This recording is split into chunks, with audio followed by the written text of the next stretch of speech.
Bem, na última aula, nós tínhamos começado a falar do assédio judicial organizado contra as igrejas por parte do movimento gay.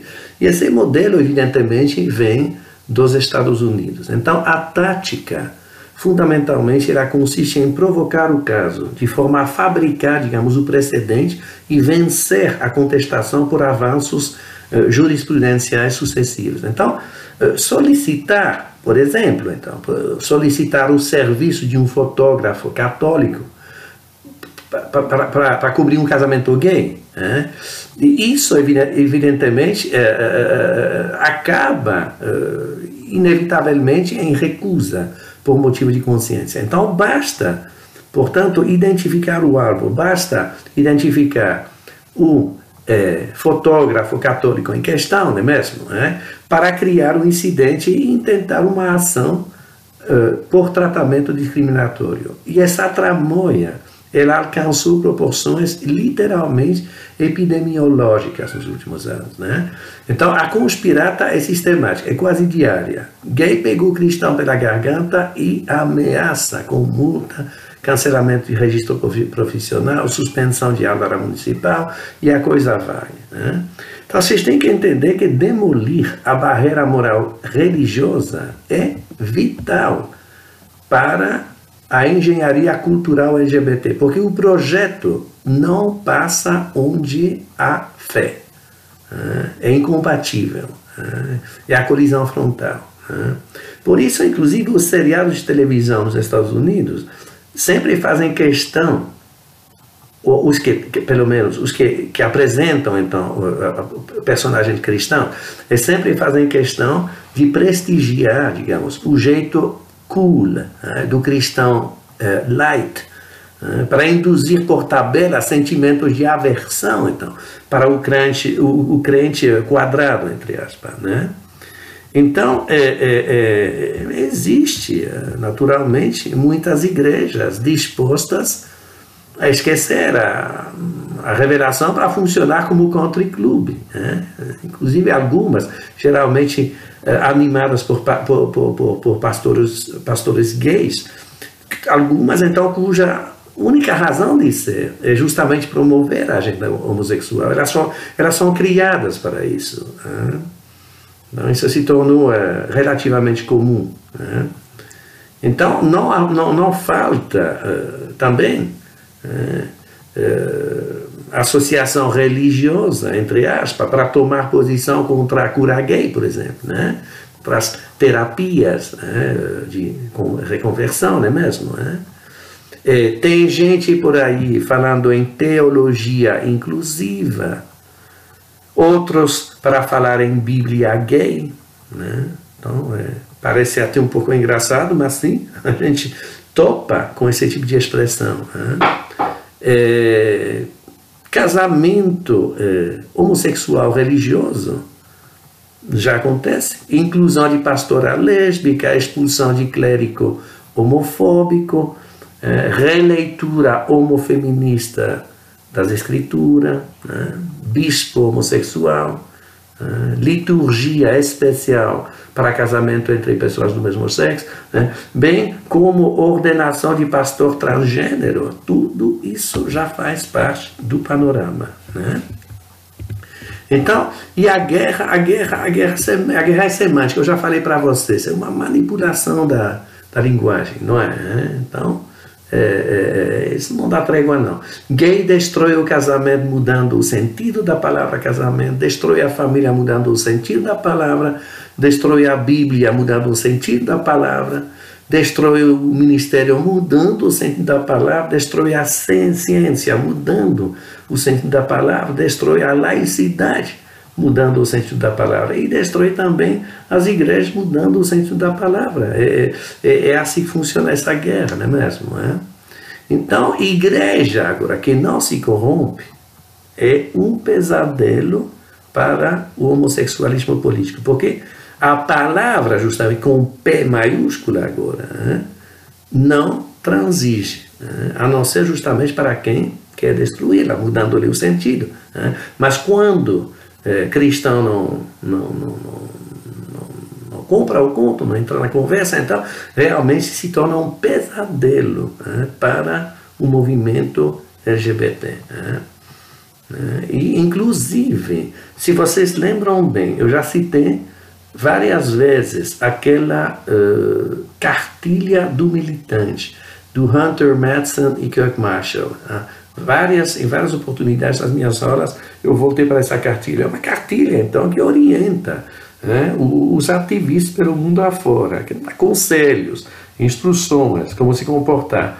E em relação, justamente, o ataque às igrejas, então, essa cartilha dá instruções bem precisas. Então, deixa eu ler aqui. Às vezes, a gente tem que saber essas coisas para entender toda essa gesticulação política LGBT, né? Às vezes a gente nem entende o porquê. Quando a gente lê uma cartilha, a gente fala, então é isso, né? Quer dizer, seguindo as ordens, então, né?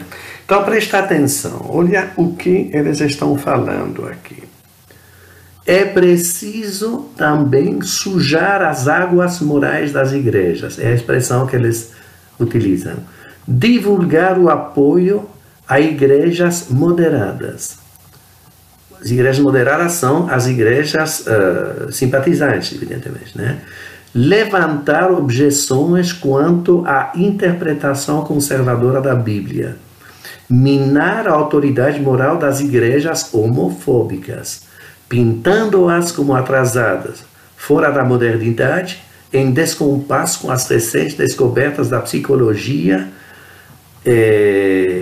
À força da religião deve opor-se o apelo da ciência e da opinião pública. Esse tipo de aliança profana, unholy no original, eu traduzi por profana. Então, esse tipo de aliança profana funcionou bem contra as igrejas em questões de divórcio e aborto.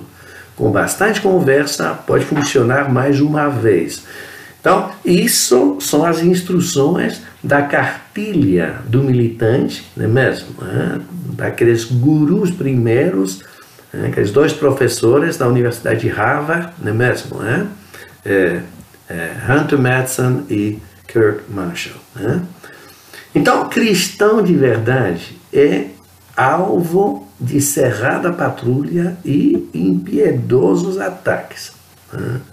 Assim, por exemplo, um floricultor do estado de Washington foi parar na corte por discriminação após recusar-se a confeccionar um buquê para casamento gay. Uma fotógrafa do Novo México, assim como um confeiteiro do Colorado, teve o mesmo destino por razões análogas. Um dono de bar foi multado em Portland por expulsar um grupo de travestis. Se bem que justamente agora, eu peguei isso na televisão agora, no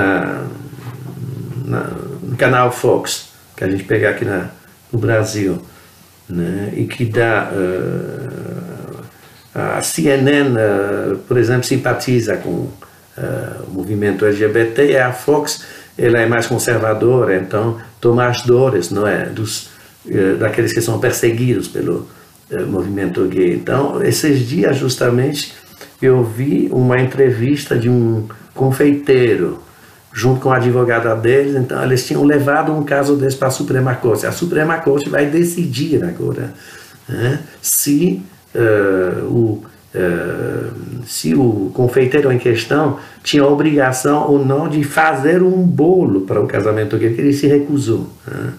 Era se não me engano, era um católico. Então vamos ver agora a posição da Suprema Corte sobre isso. É bem possível que ela decida em favor do confeiteiro, porque houve uma mexida quando da eleição do Trump. Ele colocou um juiz conservador, e isso faz pesar a balança para o lado conservador. Mas é um caso, então, para se acompanhar. Bom, voltando para a matéria aqui. Então, nesse contexto, chama-se a atenção para uma faceta que ilustra magistralmente a ascendência da ótica gay sobre o mundo dos negócios, notadamente sobre o universo high-tech, quer dizer, alta tecnologia da Silicon Valley. Quer dizer, também o capital financeiro, as empresas multinacionais em geral, mas as empresas do Silicon Valley, né, mais particularmente. Tá? Então, veja bem aqui, as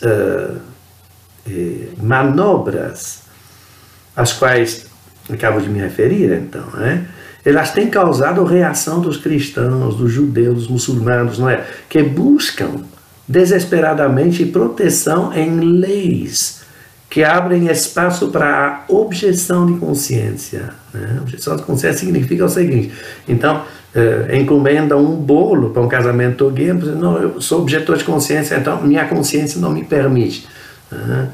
Então, eles buscam leis que permitem esse tipo de saída. E, via de regra, uma legislação dessa natureza, ela leva um nome genérico de Religious Freedom Bill, ou seja, lei de liberdade religiosa, e isso acoplado ao nome do Estado legislante. Então, seria, por exemplo,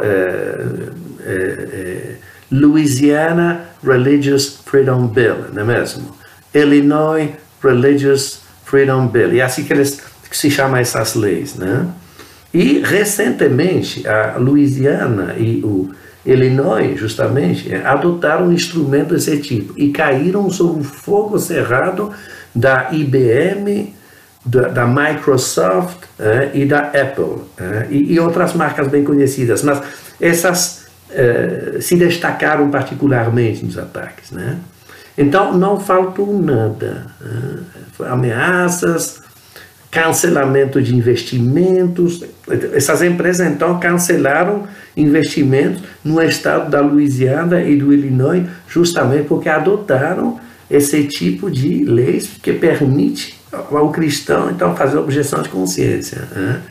Então houve deslocamento de filiais para outros estados, tudo isso. Então um tsunami de reação.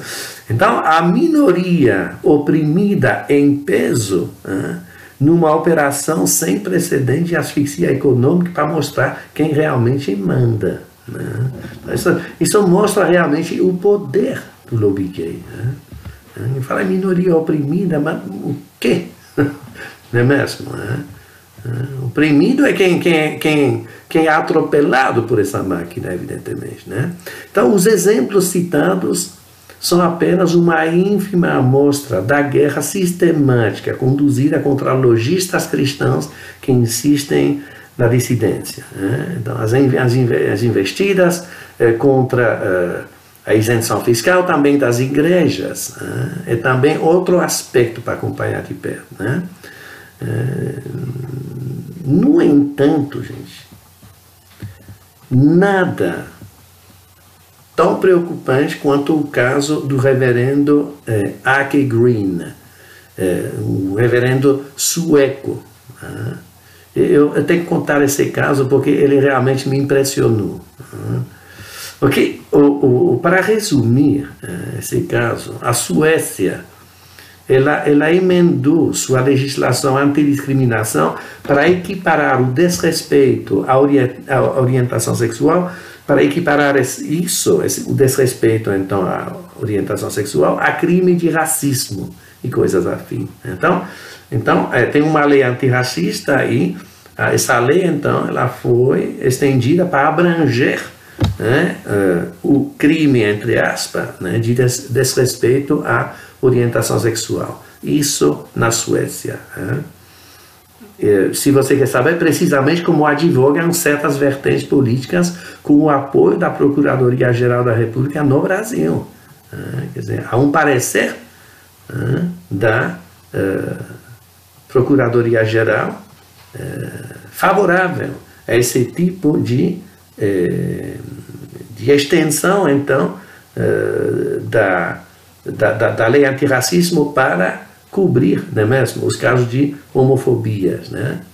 Então, logo vale prestar atenção, muita atenção, à situação gerada no outro contexto, pelo passo proposto aqui no Brasil. Porque se a ideia prosperar, o cenário de Estocolmo, que eu vou contar, está a caminho de Brasília. Então, presta atenção. Vocês entendem bem que, uma vez adotada esse tipo de legislação, uma vez então que homofobia é equiparada a racismo, os versículos da Bíblia que se referem à homossexualidade basculam no campo do ilícito, não é mesmo? E o pastor que insistir em divulgá-los do púlpito comete um delito. E é precisamente para essa dura realidade que o reverendo Green, lá na Suécia, acordou quando ele foi parar numa corte para dar explicação sobre a fala no culto. Tá. Eu sei que pode parecer surrealista para quem está me escutando, mas é a pura verdade. Esse caso aconteceu. Então, o clérigo se defendeu como pode, para perder a si mesmo na primeira instância. Então, ele perde o caso dele na primeira instância. Aí, o recurso resulta em reforma de sentença. Então, ele passa para o tribunal de segunda instância.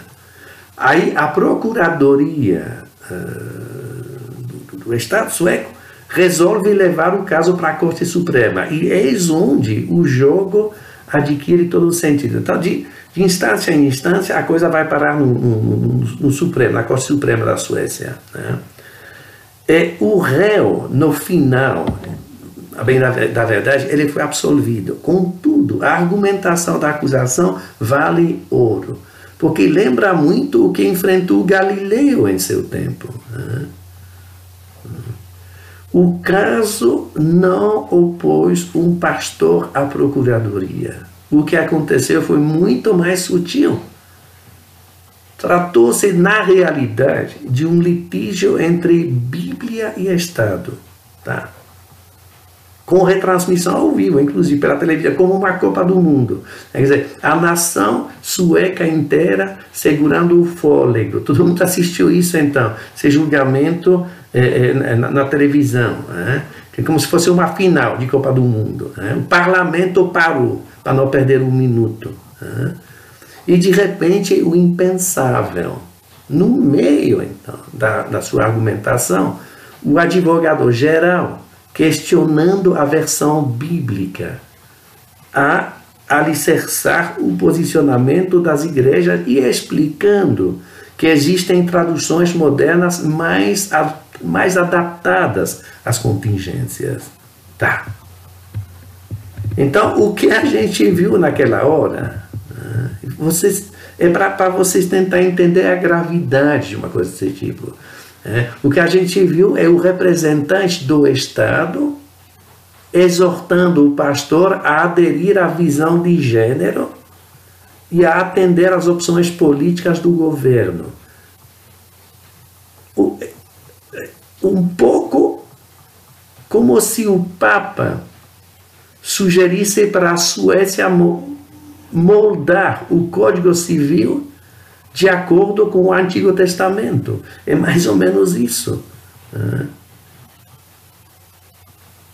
Era preciso, então, fazer o que a governança LGBT mandava fazer e pregar a Bíblia gay para ficar longe de encrenca. Era isso, basicamente, a ideia que passava, que saía da boca do advogado-geral lá ou do procurador sueco em questão.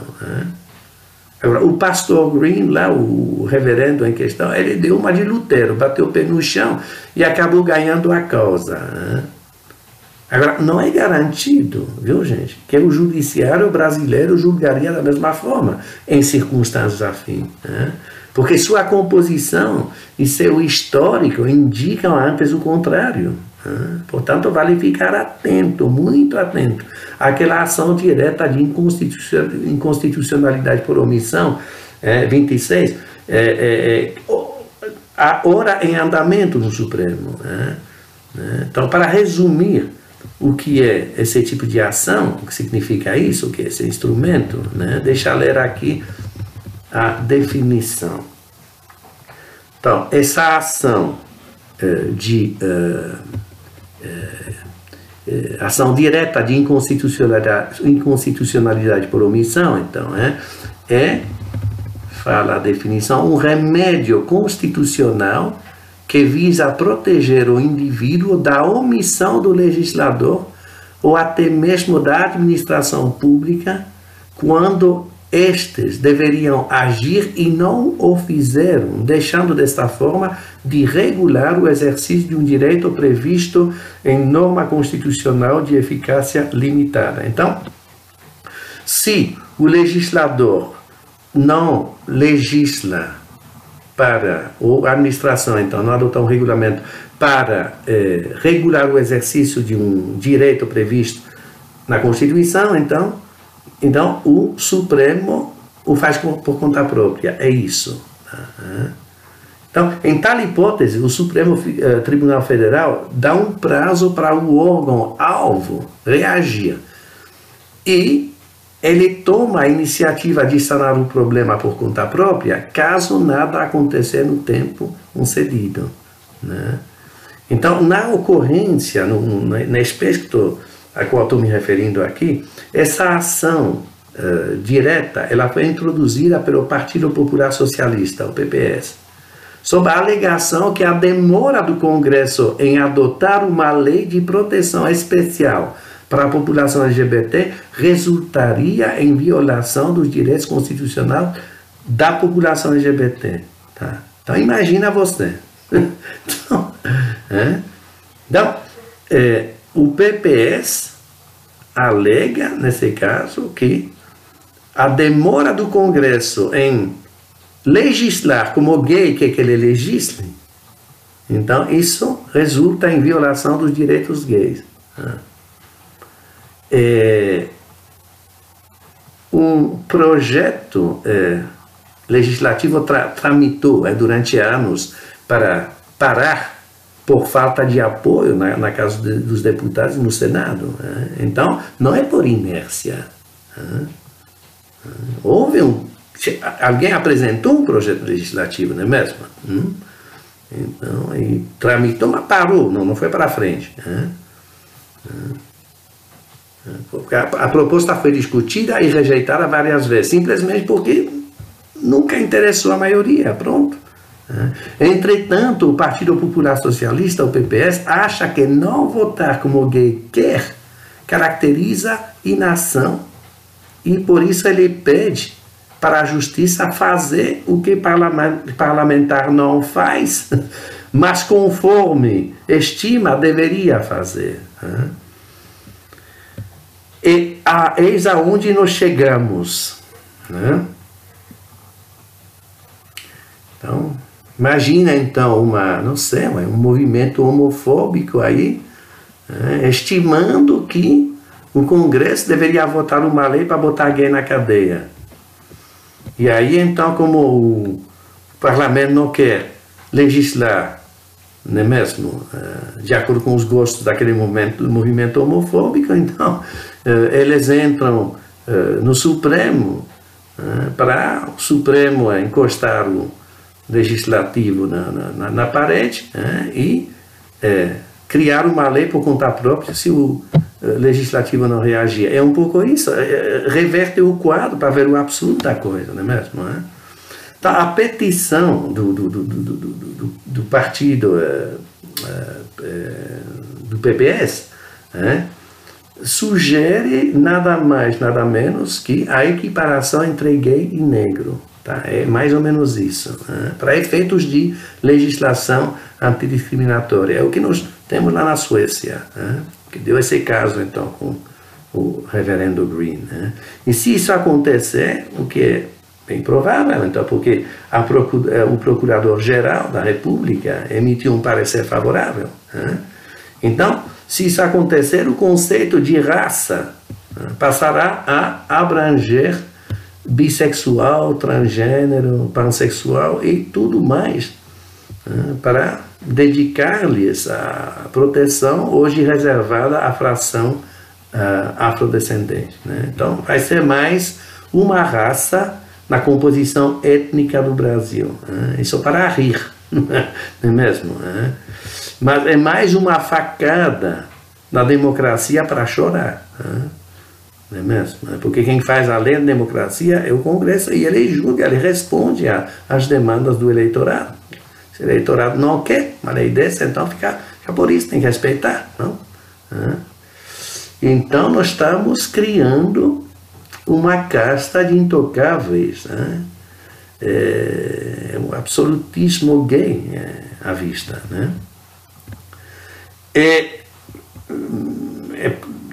Deve ser mencionado que o Brasil não inventa, evidentemente, a praxe, como sempre, quer dizer, segue uma tendência geral no mundo ocidental, até com certo atraso, por sinal, porque o Canadá, por exemplo, está às voltas com esse problema desde 2004. A origem, contudo, no Canadá foi uma lei devidamente votada no parlamento, por quem representa o eleitorado. Então, bem ou mal, o trâmite foi apropriado. Quer dizer, essa extensão, digamos, da proteção oferecida ao negro, essa extensão, então, dessa proteção para a população LGBT, como eu disse, aconteceu no Canadá em 2004, mas respeitando os poderes do legislativo. O parlamento, então, votou uma lei. Então, afinal, uma sociedade pode optar por suicidar-se democraticamente. Isso é possível. Agora, se caso acontecer no Brasil, a escolha ela será apenas de 11 ministros, não do parlamento. Porém, a decisão afetará a população inteira, não é mesmo? Com consequências potencialmente devastadoras, se a gente considera o que passou pela futurista cabeça da prefeita de Houston, lá no Texas. Então, é outro caso aqui. É bom contar esses casos para vocês terem uma noção do que está acontecendo. E ter uma noção do que vai acontecer no Brasil se deixar correr. Então, essa prefeita de Houston é uma lésbica de carteirinha, é uma missionária do gênero. Tá? E ela lançou uma campanha de apoio a proposta de submissão dos sermões pastorais a exame prévio dos tribunais, sempre que versassem sobre o homossexualismo. Então, segundo o projeto de lei que ela apresentava, qualquer pastor ou um padre, seja o que for, que fosse falar sobre homossexualidade na missa ou no culto, ele teria que submeter previamente o seu sermão, a sua fala, a exame então do judiciário para ver se tinha que cortar alguma coisa ou modificar qualquer coisa. Então, com, sei lá, maneira de cortar talvez expressões inadequadas e coisas desse tipo. Tá? Olha bem, até onde vai a censura. No caso, ela teve que desistir da ideia por pressões múltiplas, acabou não passando. Mas mesmo assim, a tentativa por si só traduz com muita eloquência a intenção da cultura em questão. Quer dizer, uma cultura totalitária.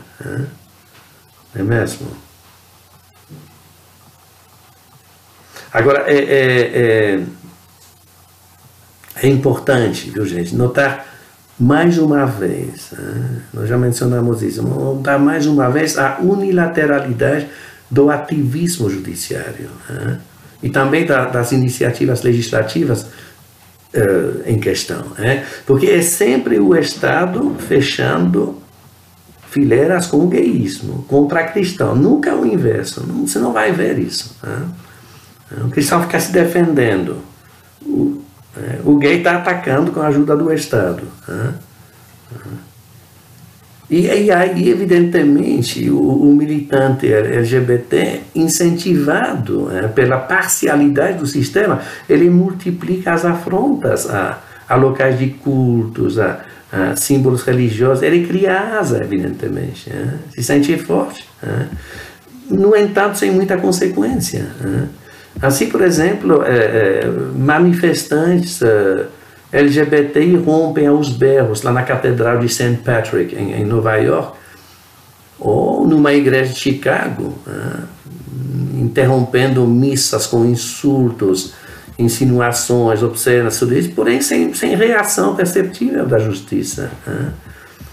É difícil imaginar a mesma indiferença frente a uma hipotética investida cristã contra um congresso LGBT. Se cristãos fossem berrar num congresso LGBT, uau! O fato daria com certeza a volta ao mundo midiático, e mobilizaria todo o aparato repressivo. Mas no inverso não, fica por isso. Aqui no Brasil, vez também, lésbicas invadindo o culto do pastor Feliciano, com exibição de beijo, se bem que nesse caso parece que elas foram julgadas e punidas, não estou mais bem lembrado, mas acontece, quer dizer, eles criam, eles ficam atrevidos porque se sentem fortes, evidentemente, não acontece grande coisa,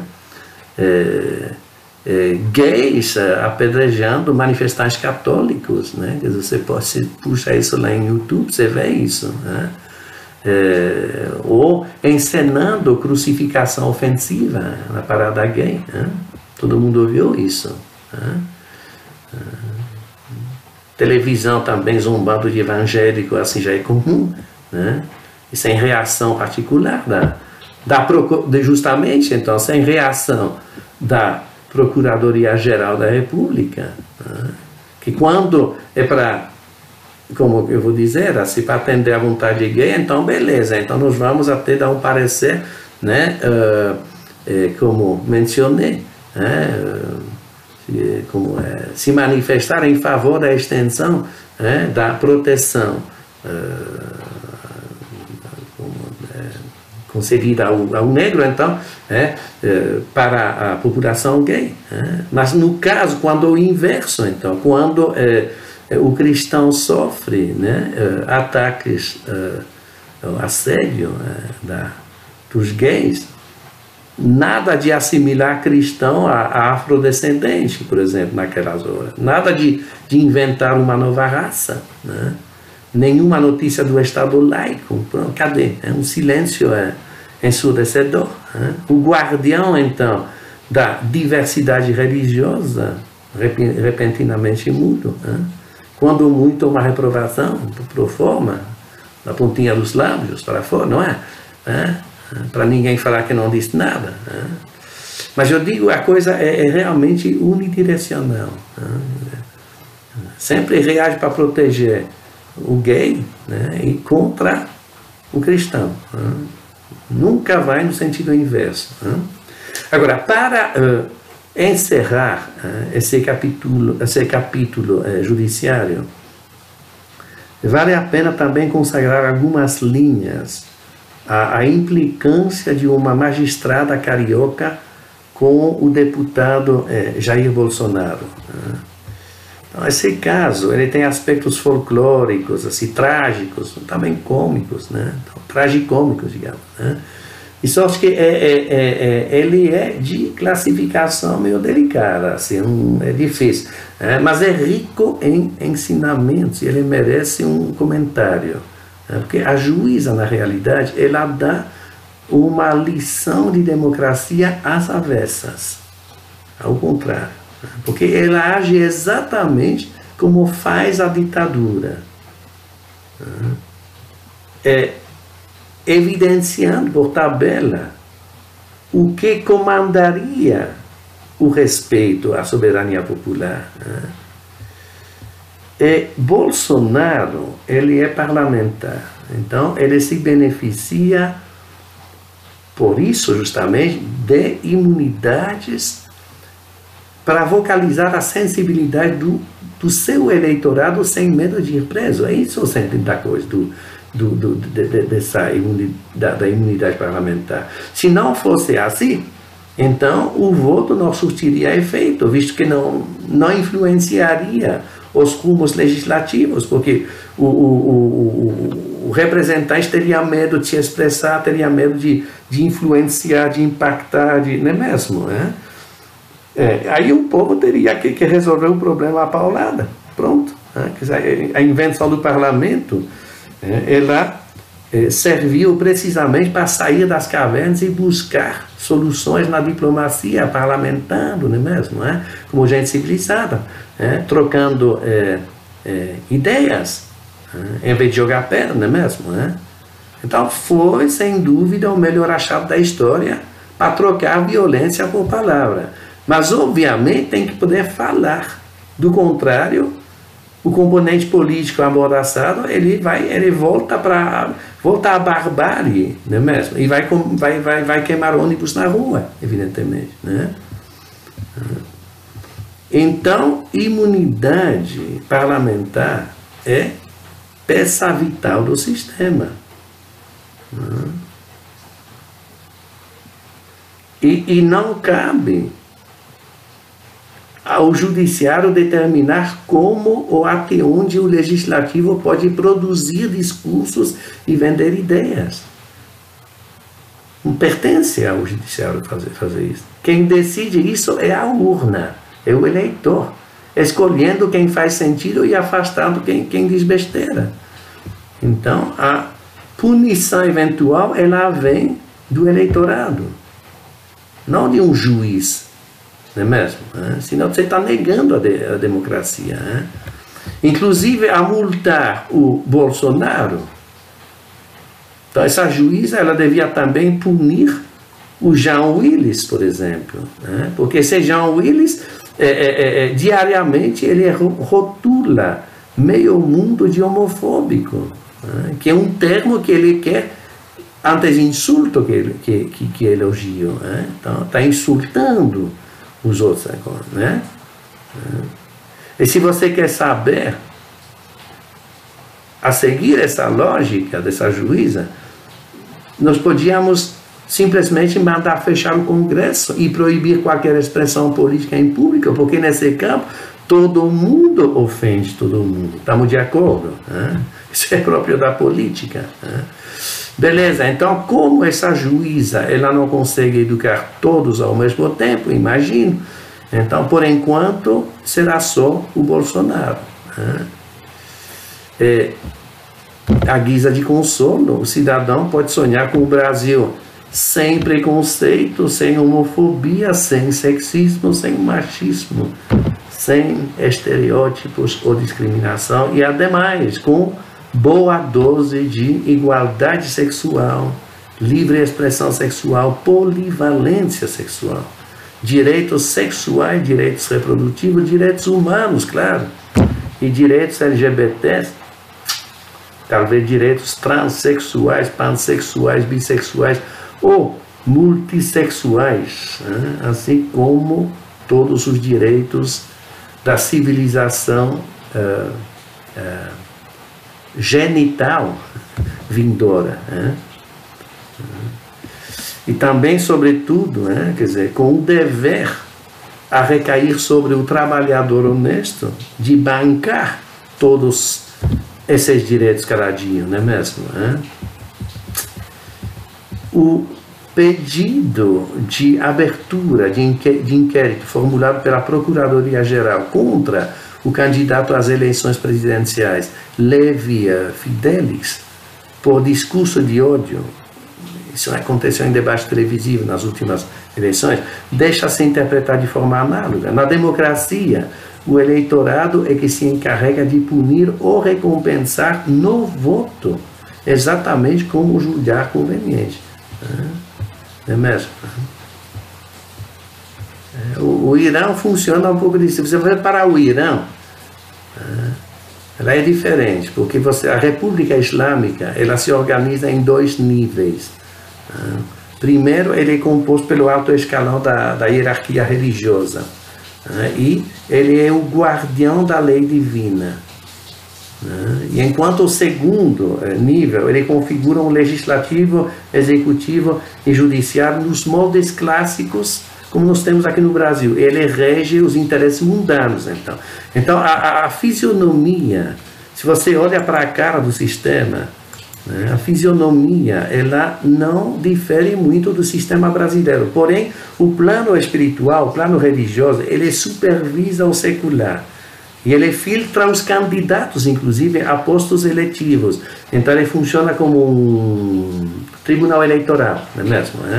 E elimina, então, os registros eleitorais de quem não tem um perfil corânico. Olha, Então, é uma regra perversa, evidentemente, porque deixa a classe modernizante, ocidentalizada, digamos, sem voz institucional, por falta de representante.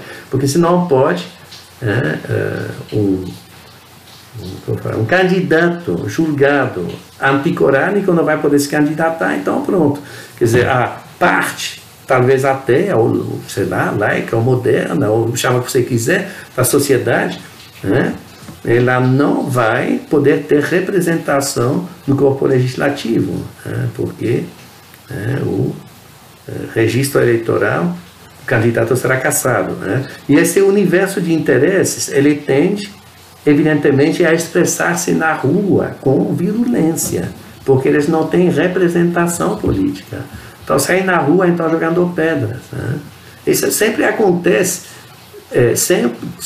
sempre que o poder veicula os projetos de um ator silenciando a outra parte.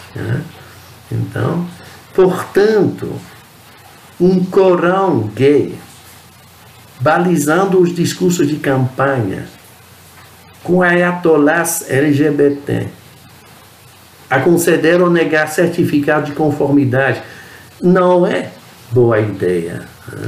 Não pertence gay ou nem ao judiciário falar o que o candidato pode falar ou não. A quem pertence julgar isso é o eleitorado, E cá entre nós, então, se punir um candidato por desrespeitar o credo gay, então você terá também de aceitar, vamos dizer, o Conselho Nacional dos Bispos Brasileiros, por exemplo, acionando o Ministério Público por causa de uma entrevista em falso com o Evangelho. Pronto. Não é mesmo? Você vai ter que admitir um pai de santo pedindo o fechamento do Congresso a mando dos orixás. Por que não? Se gay pode fazer isso, por que não um pai de santo? Não é mesmo? Bem, estamos chegando no fim do nosso curso, finalmente. Então, próxima aula, nós vamos para a conclusão.